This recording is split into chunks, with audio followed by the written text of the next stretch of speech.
What's up, ladies and gentlemen? How are you today? I hope that your day is going fine. If not, I hope tomorrow gets better. So, Candace Owens had King Face on her podcast the other day. I'm not sure what day it was, but I want you guys to know that I thoroughly enjoyed that conversation. There wasn't much that I could disagree with. I don't think that Kingface changed his position on a lot of stuff. There were times that I thought he was gonna go along with it, but I see that he spoke certain things and said yes in places where yes it should have been. He said no in places where no should have been. So I appreciate him for that. But it was a few things that I took away from that interview that just put me like over the top. One, they addressed Kingface brought up Nipsey Hussle name.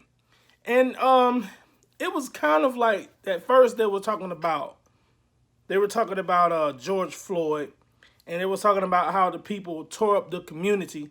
And then they said, if that's the case, why didn't we give that same energy to Nipsey Hussle? My thing is why we didn't give that same energy to Nipsey Hussle. That's exactly right. He was actually doing something for his community. Despite that he was a part of a gang, he still said, yo, I still want to build my community. I want to make what Crip is about really stand for something. Same thing with the blood thing. I'm a former blood member. I'd rather not say a former blood member. I'd rather say I'm a former gangbanger, because there's a difference. Because really what blood is about, when you look at it, is brotherly love, override oppression, and destruction. So that's what I believe in. Same thing with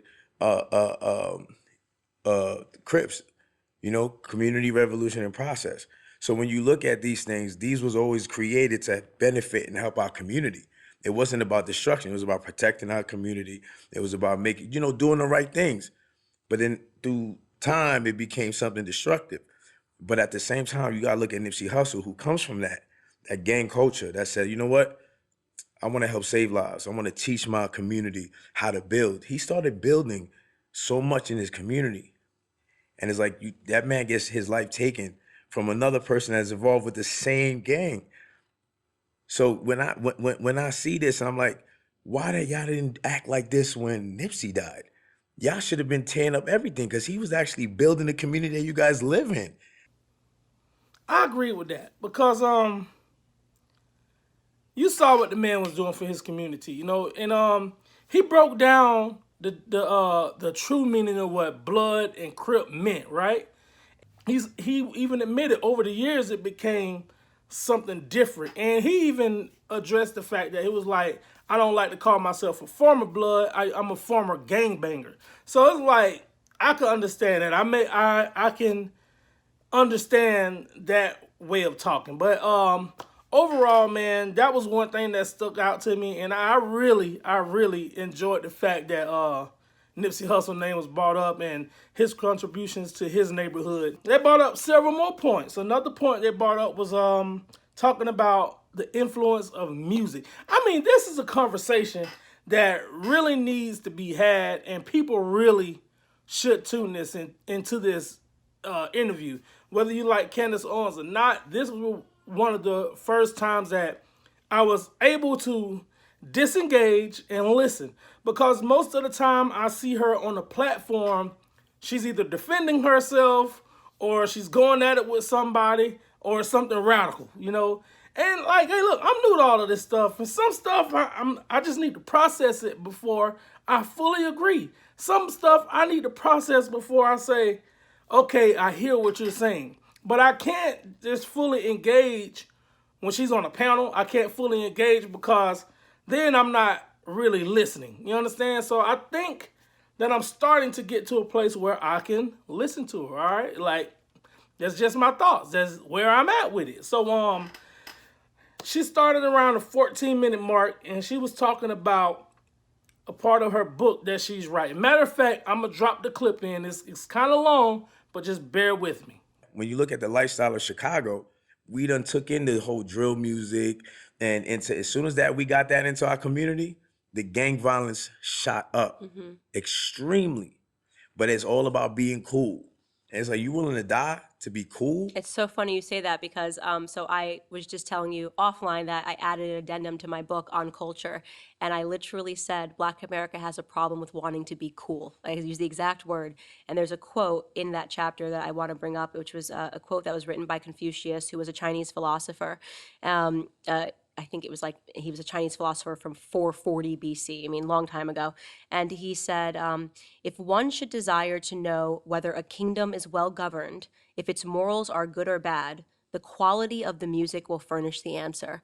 This is not when my grandfather was listening to music, the number one song was The Temptations, My Girl, right? I write about this in the chapter. The first words of My Girl, I got sunshine on a cloudy day, and when it's cold outside, I've got the month of May. And then I looked at the top song right now in Black America, and it's Megan Thee Stallion and Beyonce. And the first lyrics are like, I'm that bitch, I'm this bitch. Wait. And I'm thinking this happened in the span of 40 years, right? 40 years. So what happened to Black culture? And I mean, that is what happened to Black culture. That's the clip I'm talking about. And what really made this stand out to me is because on this channel, you guys see that I do reactions, and music is very influential. Music, it does a lot. It can influence you one way or the other. Music gives you emotion, right? And let me take it back for a while, right? If we think about Lucifer, right? If we go to the Bible, we talk about Lucifer. What was his job? He was praise and worship. He was the music. And when he got kicked out of heaven, that don't mean he lost that gift. He still had that gift. So he used music on earth now. He used music to do certain things. And I ain't going to get into all of that. If y'all would like to have that discussion, and that's something possible, and we probably could do it. But I just want you to know that the influence that music have in our neighborhood. And they go on to even talk about how the culture is attracted to disrespect. But I don't necessarily agree with that, because that's like a blanket statement. I could say a lot of the culture is influenced by negativity. Like when she was saying they called a woman to be, not a woman calling herself to be. She even talked about this Megan Thee Stallion song, compared it to Temptations. If you look at a lot of the music today, it was used to be talking about how I love a lady. Now it's just flat out, give it to me. This is what we're going to do. You know, so this conversation was very enlightening to me. I appreciated it, and I was able to think freely. I was able to say, do I disagree? And I could count on my hand that the amount of times I disagreed. Like, I really would have to nitpick if I find something that I disagreed about. But overall, this is a good start. And this is where I feel like the conservatives can speak their mind to one another and have a conversation.